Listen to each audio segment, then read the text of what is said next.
For eHome here, definitely need to take at least a game in this series. Ideally, go 2-0 over Virtus Pro. VP, this is their final series. They're sitting pretty at 9 points. If they go 1-1 here, I think they're pretty secured, though. There could be a chance for some tiebreakers with a few teams tied at 10. And getting the upper four or the lower four is super important. It's a giant jump in prize pool because it guarantees you a further spot. It's equivalent to going to loser bracket and then winning your first match, basically. Yep. So it's a huge deal. The only downside is you're very likely to play one of the best teams on the upper side of the bracket. They'll be like, oh, they barely got fourth. I want to kill that guy. And they'll take you out in the first round. Most likely, there are occasionally upsets, but in most cases, you're going down the loser bracket after your first win by getting fourth. But you never know. Some of these teams have... they're best of twos, right? Like Vici Gaming, for example. They played 7 matches. They got 7 points. It's fairly respectable. Looks like they got a whole bunch of 1-1s, maybe got a 2-0 here and an 0-2 there.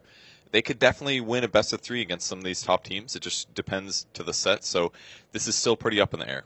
Yeah, absolutely. So for the sake of clarity here on eHome, YJ down at the bottom, that is ZYF. He also tags up as Yang. I believe it's all the same person, just going under different letters. The Y is the key character there.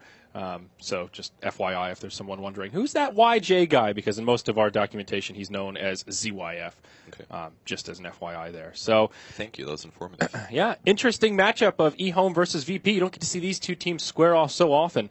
I really don't know who the favorite is coming in here, Purge. I feel like these teams are relatively evenly matched in skill. You've got some great mechanical players, CTY versus G.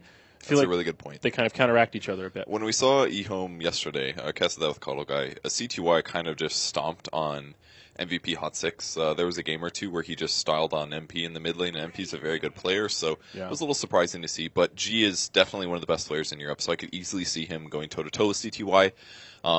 The signature hero for VP, in my opinion, right now is the Naga Siren. They're one of the first teams in the tournament to draft the hero. In fact, I saw VP take a 2-0 against CDEC, the current leader in Group B. So I think it was their trump card coming into TI, but unfortunately it was one of their major trump cards, and it's getting banned out first round consistently against them. And I haven't really seen them run a different strat that really is super effective. It's good picks and all, but it's not anything that has that's different, off kilter. They just kind of throw their typical meta heroes in. On the bright side for them, they have been able to get their gyrocopter, and Illidan's gyrocopter is fantastic. If he doesn't get aggressively tri-laned, I guarantee that he's going to have a good game.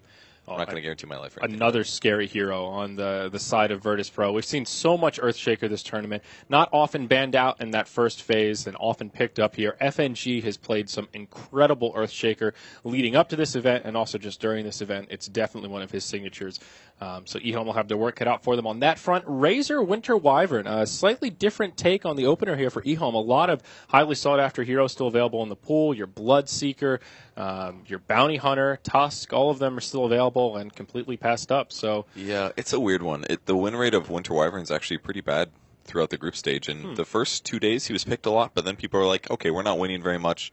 He's good. Like, Cold Embrace is a great skill, and sometimes it swings kills, and it seems overpowered. And occasionally, the ultimate Winter's Curse seems like, oh, wow, it's so strong. We got a kill that we shouldn't have been able to when we're behind. But when you're ahead, the hero feels good but not amazing compared to some other supports like, I don't know, Line, let's say, for example. If you're ahead of the line, you just start solo killing carries, and that isn't possible, really, for Winter Wyvern. He's like the complete opposite of Disruptor, where when you're behind, Disruptor feels very lackluster, and when you're ahead, you're just constantly getting glimpsed, people run away, you get killed. Exactly. And Winter Wyvern's the I feel opposite. like the Winter Wyvern pick here is a bit weird for eHome, but maybe they just have success with the hero, who knows? And maybe it's especially good versus Earthshaker and Gyrocopter in some way, but I don't think it's particularly good against either of those heroes, so weird pickup here. They can maybe zone a certain hero with it, but I'm quite confused on that. Yeah, now some respect bands coming out here. Clockwork as well as Ancient Apparition. Two heroes that we haven't seen a lot of this tournament, but absolute respect against eHome. Maybe Virtus Pro are looking at that stats Bible that's been passed around because, hey, that's DDC's most played, and that is ROTK's most played right there. So either way, some respect coming out, and two heroes that eHome won't be able to utilize. Silencer, Queen of Pain. Same the other way around. Virtus Pro love that Queen of Pain, and they're one of few teams that run the Silencer, usually on Illidan, though they'll also put it in the 4 on occasion. We actually even saw it on day 2. Not surprised to see those bans. We also saw eHome use a lot of clockwork yesterday. So RTK played in most games. He had one game where he kind of whiffed a lot of hooks, but still has a consistently good early game. And they also played AA, so very, very targeted bans there by VP. They did the homework. Not a big surprise to see the Rubik either, one of Lanham's most played heroes, and even DDC plays it. They're one of these Eastern teams that really prioritizes the Grand Magus, but here we go, the Shadow Shaman. Talk about an underloved support. It is VP. This is at least the third time they've played him, if not even more than that. And to my knowledge, they are the only team that's been playing Shadow Shaman. Yeah, they're the only team I've seen play it, and they play quite well. Get a fairly fast level 6. They can push with it. A little consistently ward traps with the hero. So I think it's just a hero they feel very comfortable with. That's the playstyle that Lil likes. Maybe isn't the best playstyle in the meta right now. As I watch Complexity play, I'm like, wouldn't you rather just have Alina and play really well and get core items? But you can't really do the same with Shadow Shaman. Yeah, you can grab an Ags and it more than doubles the effectiveness of his ult, but it doesn't give you quite the same solo kill potential, and especially versus a Winter Wyvern who can always Cold Embrace. Maybe it's not the best pick, but it's something they like. It's a hero they like playing. Go for it. I'm cool with them playing something that's slightly off meta, but they still find value in. Yeah, and one thing that he does bring to the table is that Blink Hacks initiation, similar to the Lion, although the difference is instead of having that burst damage to pick up kills, you can siege towers, and also Roche control. That's the other big one with Shadow Shaman. Putting those wards down in the pit, allow you to kill Roche quickly and also make it harder for the opposition to hop in there and really take a fight and try to interrupt it. But, wow, lots of variety here, Purge. We'll see a fourth pick Phoenix now from eHome. This is the first Phoenix game I've got to cast, though I know it's been picked up at least a couple of times. Yeah, I think I've seen it one other game, and I was also surprised then that it was picked. It was very popular last patch, but I think since then people are just kind of getting over it. Not a big deal. Very good teamfight hero. The range on VP is a bit lacking. Earthshaker's melee gyro is a bit shorter on the range scale, and Shadow Shaman as well can't often just stand still like that. He has to worry more about his positioning. So, and of course the wards don't do anything to it. Lina picked up. I like this as a counter. It'll be Illidan for sure playing the Gyrocopter. I really doubt that G will take it. So probably a G Lina, and Lina versus Phoenix, very good because you get all that attack speed from Fiery Soul. Your range is super high, so that's going to hurt Phoenix a lot here. Yeah, great pick for sure. It's still open-ended whether or not the Earthshaker will go to the offlane for Phobos or if that's more likely to be the FNG hero. I really hyped up the FNG Earthshaker, and I think that's the likely choice. Honestly, they haven't had FNG playing Earthshaker much at this tournament. I know he's done it in the past, but very likely they've been playing a lot of CM for him, which is why it's the 5th round ban there for eHome. He's played a lot of CM. He's played an occasional tree, but honestly, I've watched him play like 4 games of CM. Like he does not play Earthshaker very much, at least at this tournament. So eHome's definitely reading this as an offlane Earthshaker for Phobos. I think so. Phobos, whenever I see Earthshaker at this tournament, I think Earthshaker is going to Phobos for sure. But they definitely could change it up. Could be FNG. But if you have both an Earthshaker and a Shadow Shaman as a support duo, you're going to be really greedy on 2 heroes that need farm. And I think that's dangerous to do anyways. So I would rather them do Earthshaker offlane, I guess. I guess their carries still fine, because Lina, Gyro versus Razor or Storm, maybe not the best. Okay, well, CTY will probably take that Storm headed to the mid lane, so that opens up a safe lane, or position 1, rather, Razor. I guess not necessarily the safe lane, though. Probably not an aggro try this go-around. Razor, Winter Wyvern, Rubik is definitely not the most intimidating of try lanes. So what does VP do with this final pick? Crystal Maiden's been banned out. What do they grab for FNG, assuming the Shaker goes for Phobos? They need some stun duration, preferably against the Storm Spirit. Should they just go Lion here, get the best of both worlds? You've got both the ults, and then you've got both the hexes, Shadow Shaman, Lina, and Lion? It's maybe too many stuns. I think that would be the ultimate greed lineup. Yeah, kind of. Exactly. They all need so much farm. But Earthshaker in the offlane is kind of anti-greed if you think about it. Like, yeah, you still need Blink, but because he's in offlane, you're not going as hard into the late game with a core in the offlane, so maybe something like that is worth it. But they need something to help set up on Storm Spirit, I feel. Razor, Winter Wyvern, Rubik. Yeah. Razor's a bit hard to deal with in their team. I think they would have loved to have Crystal Maid in this game. Like, all 4 of their heroes on their team just really need mana. They needed something sacrificial that still has some disables.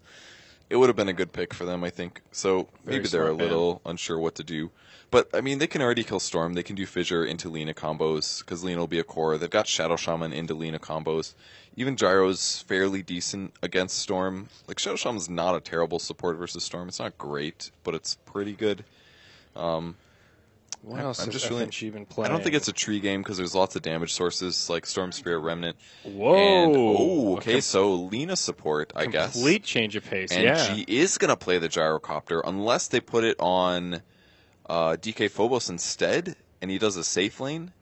G will take the Gyrocopter, and so I guess they just weren't happy with the Storm being there. They've lost a couple games against the Storm Spirit already this tournament, and they just know that trying to do Lina core versus Storm is just so dangerous because as soon as the Storm gets ahead, it's just so tough for the Lina to get kills. So FNG playing the Shadow Shaman, Lil on the Lina, and DK Phobos still taking the Earthshaker. Much different style from Virtus Pro, but I like this. Anti-Mage always good against the Storm, especially as he gets more mana. The mana voids just do that much more, and he's pretty good against Phoenix too, I think, because he can generally always blink and go to the egg if he really needs to commit to the kill. But I don't think VP wanted to do this personally. Every single game I've seen, they played Shadow Shaman on Lil, and I think they're put into a corner where they said, we need a better Storm Spirit counter, and we have to pick one. So because of that, they're alternating their typical heroes. I'm sure they can handle the other heroes, but maybe it's not exactly what they want, and they're going to have a very, very poor Shadow Shaman this game. So hopefully he can make that work. There we go. A little bug with my mini-map there. Okay, we're all set. Yeah, looks like an interesting draft on both sides. This is the final heat of this stream, guys. A big series for eHome in particular. Virtus Pro certainly would like a win here, but eHome are the ones that really need it. They need to go at least 1-1 in this series. A 2-0 would be fantastic from their perspective. Have fun, says Lil. Oh, I love the good man. He says that every time. Usually he puts more A's and more U's in that, so he's maybe tilted. You never know. You never know.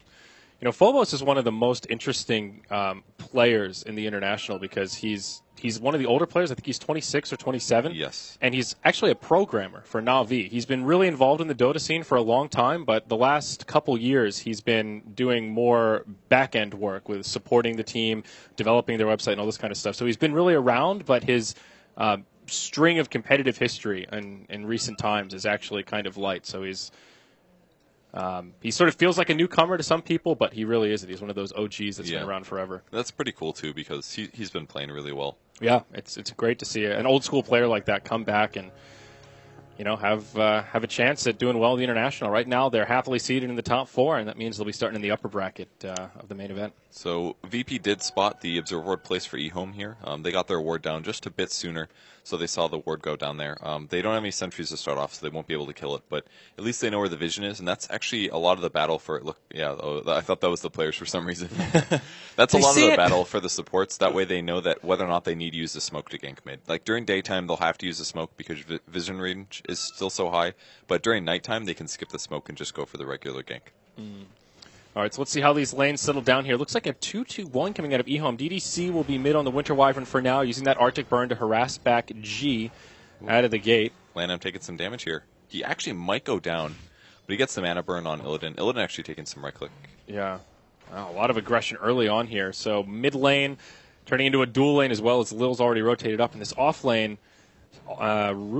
Rubik as well as Phoenix. I thought that was the Shadow Shaman for a second there. I don't know why that Rubik skin threw me off. Interesting lane setups here from both sides. So it's a safe lane Razor versus the off lane Earthshaker. It's pretty consistent that people abuse VP in this way, where they do pick the Earthshaker. They anticipate it being off lane, especially when they see the hero pick, and they just put pretty much any typical 1v1 hero against it, and it becomes really tough for DK Phobos here. Like, he can still last hit well with Enchant Totem. That's pretty cool. It's like a free last hit every 5 seconds. But other than that, his ability to harass his opponent is not there. So usually he gets worked out in that way. CTY caught by an LSA in the mid lane. Rocket Barrage does some decent damage. The only level 1, not enough for a kill on CTY. Will force him to eat that salve. He's already chewed through one of his shared tangos. Not that close to the bottle. So this is turning into kind of a rocky lane experience for him as Lil is still just lingering around here and constantly harassing him. Yeah, just completely zoned out of experience range, so less creeps for him. Sitting at, not even 3 yet. Lanham also shifting. They also